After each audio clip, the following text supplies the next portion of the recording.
Hello and welcome to happy cinema. KPY Bala నటించిన 'Gandhi Kannadi' movie యొక్క review అయితే చూద్దాం. ఈ సినిమా కథ చూసుకుంటే, ఈ సినిమాలో గాంధీ వచ్చేసి తన భార్య ఆశ ప్రకారంగా తన 60వ పుట్టినరోజు అయితే తను చాలా గ్రాండ్‌గా, చాలా గొప్పగా అయితే చేసుకున్నాలని అనుకుంటాడు. దానికోసము కదిర్ అనే ఒక ఈవెంట్ ఆర్గనైజర్‌కి అయితే వెళ్లి అతను కలుస్తాడు. ఇప్పుడు గాంధీ వచ్చేసి తన షష్టి పూర్తి రెస్పాన్సిబిలిటీ మొత్తం అయితే కదిర్‌కి అయితే అప్పజేస్తాడు. సో, ఇప్పుడు గాంధీ యొక్క షష్టి పూర్తి కంప్లీట్‌గా సంతోషంగా జరిగిందా? లేదా? అనేది ఓవరాల్‌గా మొత్తం ఈ సినిమా కథ. ఈ సినిమా వచ్చేసి మీకు యాక్షన్ థ్రిల్లర్ జానర్‌కైతే చెందుతుంది. ఈ సినిమాలో మెయిన్ పాజిటివ్ మనం చూసుకుంటే, ఈ సినిమా రెగ్యులర్ స్టోరీ అయితే కాదు. స్టోరీ లైన్ వచ్చేసి కాస్త డిఫరెంట్‌గానే డిజైన్ చేశారు. అదే విధంగా ఈ సినిమాలో ఉన్న క్లైమాక్స్ కూడా కాస్త ఎమోషనల్ టచ్‌గానే చేశారు. అదే విధంగా ఫీమేల్ ఆడియన్స్ అయితే బాగానే కనెక్ట్ అవుతారని నేనైతే అనుకుంటా.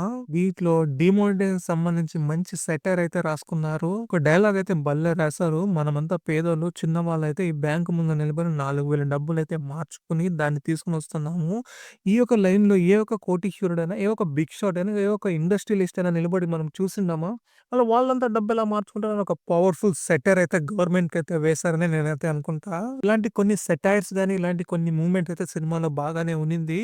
సో, అదే విధంగా ఈ సినిమా పర్ఫార్మెన్స్ చూసుకుంటే 'కేపీవై బాలా' గాని, 'నమితా కృష్ణమూర్తి' గాని, 'బాలాజీ శక్తివేల్', 'అర్చన' గాని వాళ్ళిద్దరు యంగర్ వర్షన్ చేసిన వాళ్ళిద్దరు గాని, వాళ్ళ రోల్‌కైతే వాళ్ళు నీట్‌గానే పెర్ఫార్మ్ అయితే చేశారనుకుంటా. సినిమాలో నాకు ప్రాబ్లమ్‌గా అనిపించింది ఏమంటే, ఈ సినిమా స్టార్టింగ్‌లోనే ఫస్ట్ యాక్ట్ వచ్చేసి బాగానే ప్రిపేర్ చేసి సెటప్ అయితే చేసేసారు. కానీ సెకండ్ యాక్ట్ ఎక్కడి నుంచి స్టార్ట్ అవుతుంది, ఏం చెప్పాలనుకుంటారు, ఎక్కడ ఎండ్ అవుతుందనే దాన్ని తెలుసుకోవడానికి మనకైతే చానా టైం అయితే పడుతుంది.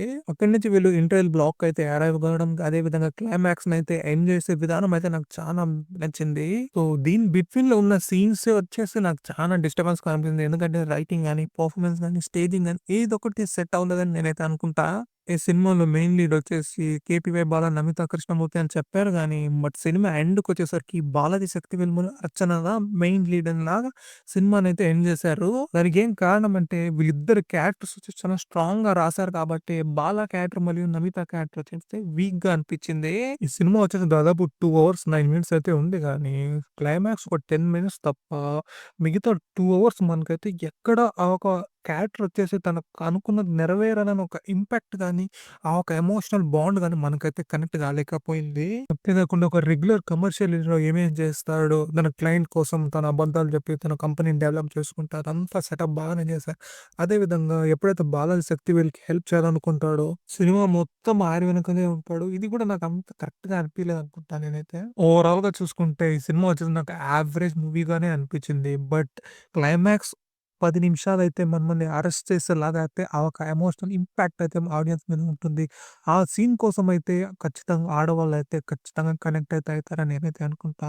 దానికోసం అయితే ఈ సినిమా వాళ్ళకైతే ఒక మంచి మూవీ అని నేనైతే చెప్తా. బట్ నాకైతే ఎక్కలేదు కాబట్టి నేను ఒక యావరేజ్ మూవీనే అని చెప్తా. ఇవాల్టికైతే ఇంతే.